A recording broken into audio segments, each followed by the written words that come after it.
It's Quincy reviews. Fair use only. Fair use only. Did they get Denzel? From Martin Big Mama's House to In Living Color. And of course Tyler Perry with him always wearing dresses.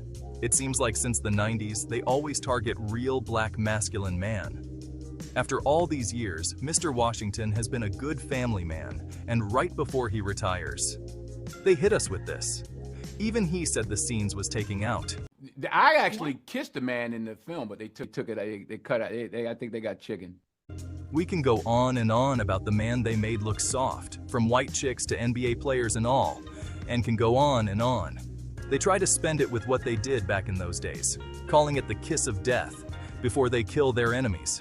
From everyone that's a man's man wearing skirts, but most of us know what that's about. Gladiator II is yet another unnecessary and inferior sequel based on a movie that came out a generation ago. The first Gladiator hit theaters in 2000, winning big at the box office and nabbing the Best Picture Oscar. But I must ask you, in the ensuing 24 years, have you once thought about the continuing story of Russell Crowe's Maximus character? The answer is probably no. For starters, Maximus is dead at the end of Gladiator. His story, and the universe he inhabited, came to a satisfying end. Crowe won the Best Actor Oscar and moved on to other things, including re-teaming with director Ridley Scott for 2007's American Gangster. That film co-starred the one indisputably great thing about Gladiator II, Denzel Washington. Since Paramount, Scott, and good old-fashioned corporate greed kick-started the idea of continuing the Gladiator franchise, you would think we'd get something more than a rehash of the first film. Yet there are times when the story hews so closely to the original that the sequel plays more like a remake.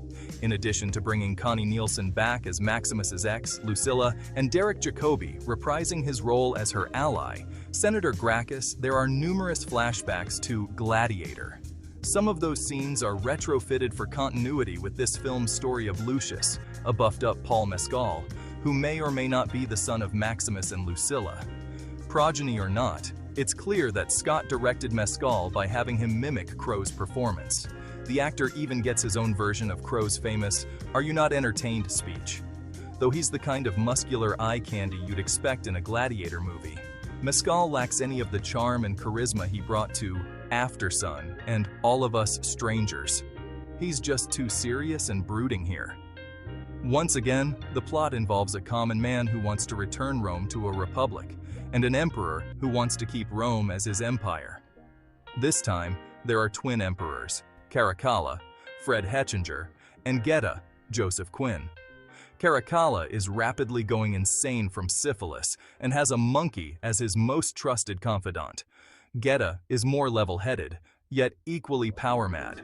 Both enjoy sending their great military leader, General Marcus Acacius, Pedro Pascal, out to conquer new lands.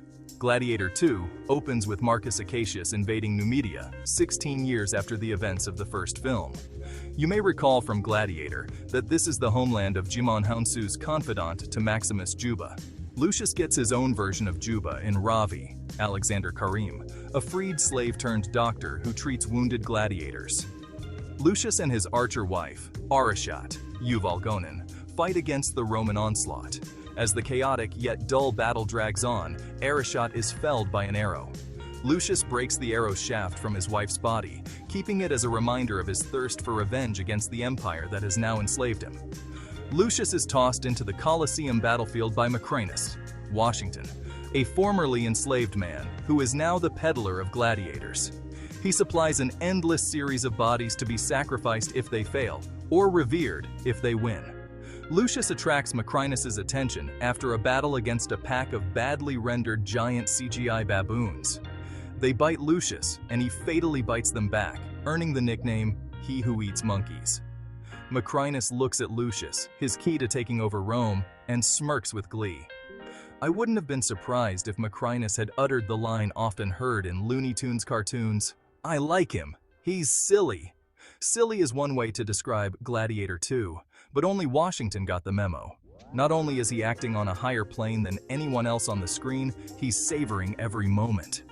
Decked out in ostentatious robes, with rings on every finger and earrings in both ears, Washington strokes his salt and pepper beard and plots his Machiavellian schemes with giddy gusto.